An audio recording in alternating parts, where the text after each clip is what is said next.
What's up, Taiwan? I'm Eric Down, bringing you the news here in Taipei.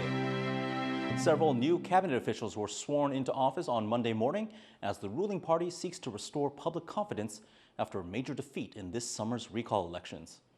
On the priority list for new Economy Minister Gong Mingxun are U.S. tariffs. 比如说某些产业，虽然它在美国市场上可能关税会比较高一点，然后相对于某一些竞争对手国它会高一点，但如果这些竞争对手国来抢在美国市场的话，那非美国市场也是有空出很大的机会啊，也值得我们多元的这个去诉求多元的市场所以任何的状况都可以让我们有路可以走，有策略可以来做一些因应。Gong takes on the role of economy minister as Taiwan is dealing with 20% U.S. tariffs and questions over the country's power supply. He replaces former economy minister J.W. Guo, who had one of the lowest approval ratings in the cabinet, according to a recent poll. Meanwhile, Dr. Si Cong-liang, who previously headed the National Health Insurance Administration, takes over as health minister. He says he wants to promote President Lai Ching-te's Healthy Taiwan initiative and improve the working environment for healthcare professionals. 共同来努力落实各项的政策，那么优先的处理有关医疗韧性、心理韧性、社会韧性，那么让民众呢都能够享受到一个从出生到安老都能够安心而这个健康的这个环境为这个健康台湾的国政愿景加速的落实。The presidential office also announced on Monday that 2 new officials will join the National Security Council to help address threats facing Taiwan. Lawmakers are marking the beginning of a new legislative session. Legislators are reporting for duty for the 4th session of their current term. The opposition alliance, which controls the legislature, plans to push for public service pension reform and combining referendums with general elections. The ruling party says it will prioritize an AI draft bill and legislation that would improve public welfare. Vice Premier Zeng Lijun says Taiwan will continue negotiating for a better tariff deal with the U.S. despite a recent appeals court ruling that deemed U.S. President Donald Trump's levies illegal. Zeng says the fate of Trump's tariff policies will ultimately come down to the U.S. Supreme Court. She adds that despite the appeals court's decision, the Trump administration can still impose its so-called reciprocal tariffs. Taiwanese goods entering the U.S. are currently subject to a 20% import tariff on top of existing levies.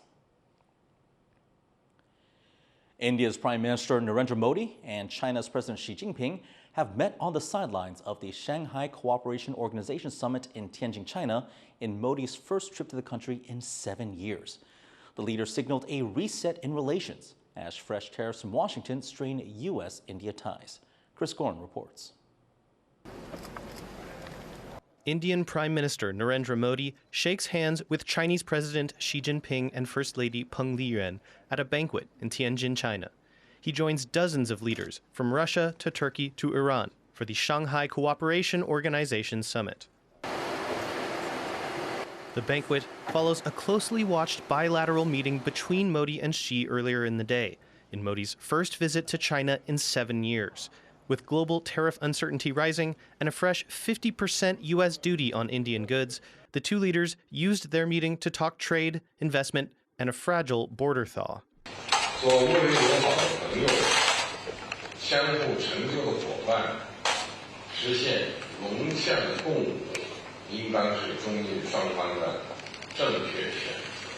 Modi echoed that tone, saying direct flights, suspended for 6 years, are being resumed.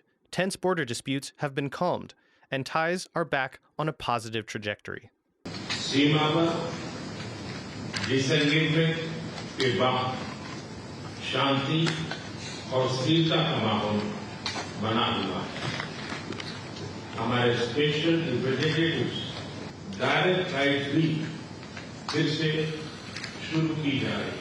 Washington's new tariffs on Indian goods, tied to New Delhi's purchases of Russian oil, have complicated U.S.-India ties and nudged New Delhi to hedge its diplomatic bets.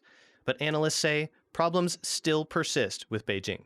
I think for India, of course, you can see this is a leverage against the U.S. tariff pressure. That's true.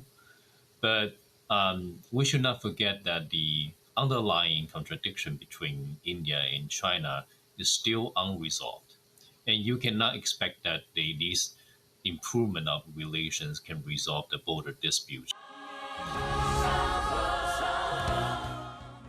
A bilateral meeting and a grand banquet in Tianjin has set the stage for a reset in India-China relations. But the real test will be whether the agreements on flights, trade, and a sensitive border can hold. Howard Chung and Chris Gorin for TaiwanPlus.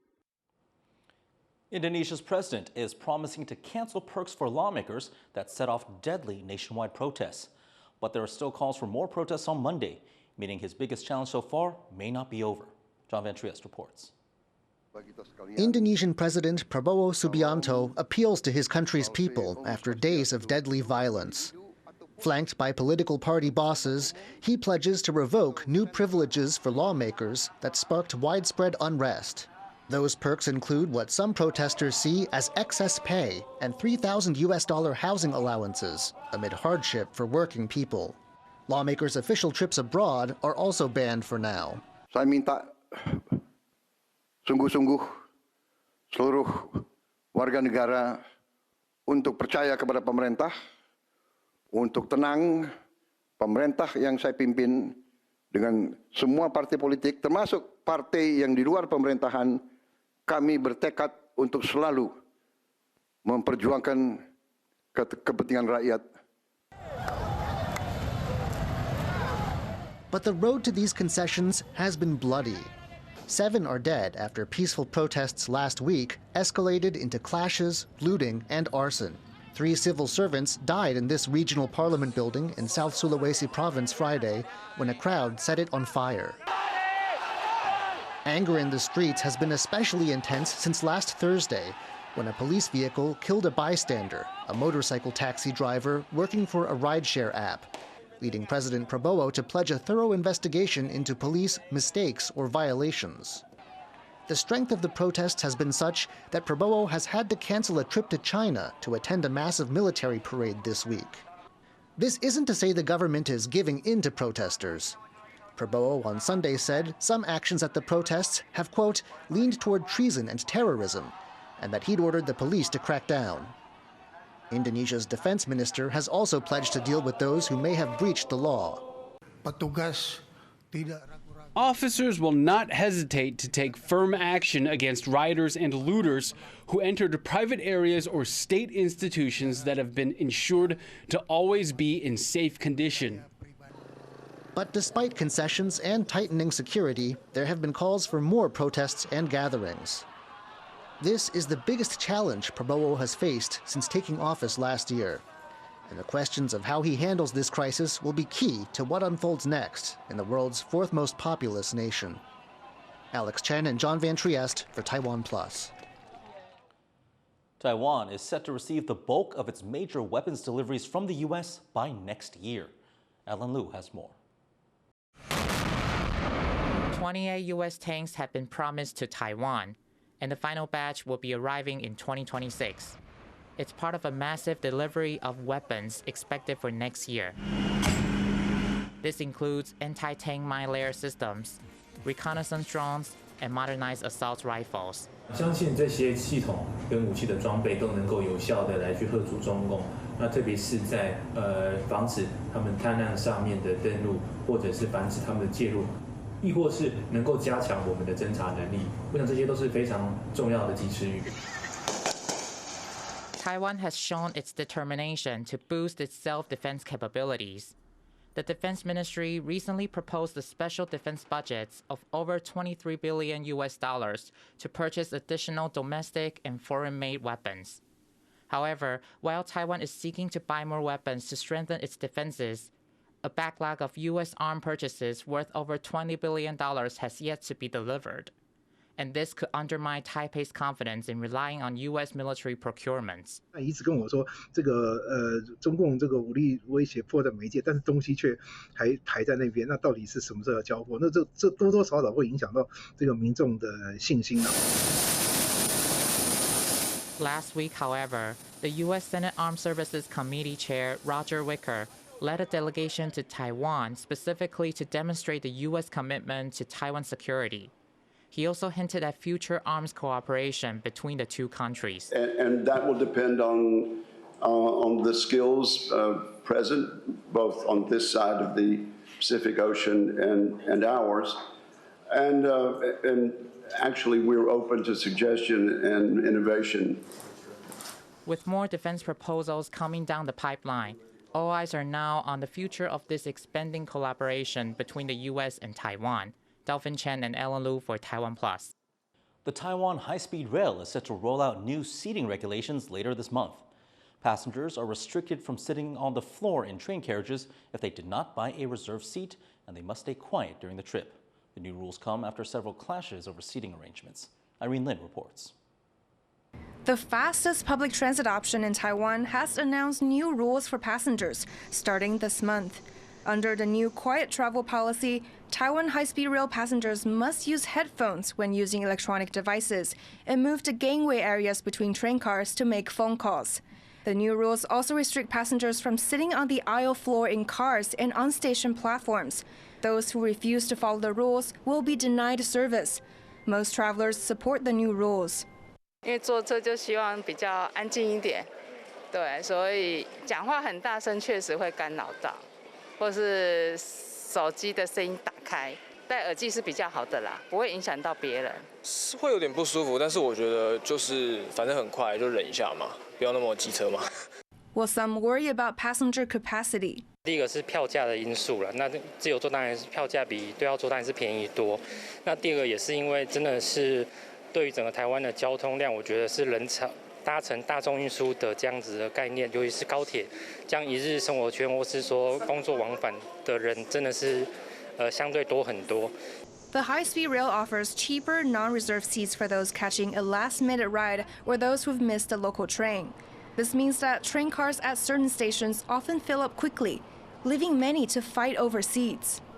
如果他还是决定要做的话，一定是就是站着相当不舒服。高铁要自己去解决那个运量的问题啦，不要高铁坐得很优雅，但是乘客就是不舒服。The changes come as the high-speed rail is planning to expand eastward to Yilan and southward to Pingdong.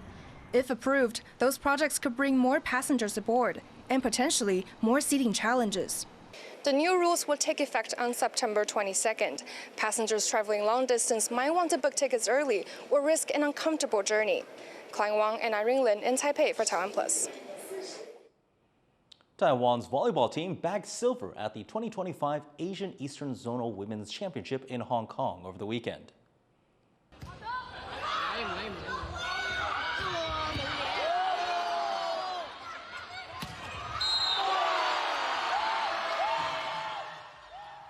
The team was defeated by China in the finals 3-1. Despite not making it to the top of the podium, this marked Taiwan's first appearance in the semifinals in 9 years. The team had previously been crowned champion 3 times. Thank you for watching What's Up Taiwan. You can visit the TaiwanPlus website or follow our social media for more stories from Taiwan and around the world. Finally, we leave you with images of the world's first genetically modified cloned horses in Argentina. I'm Eric Gao. Take care. We'll see you next time.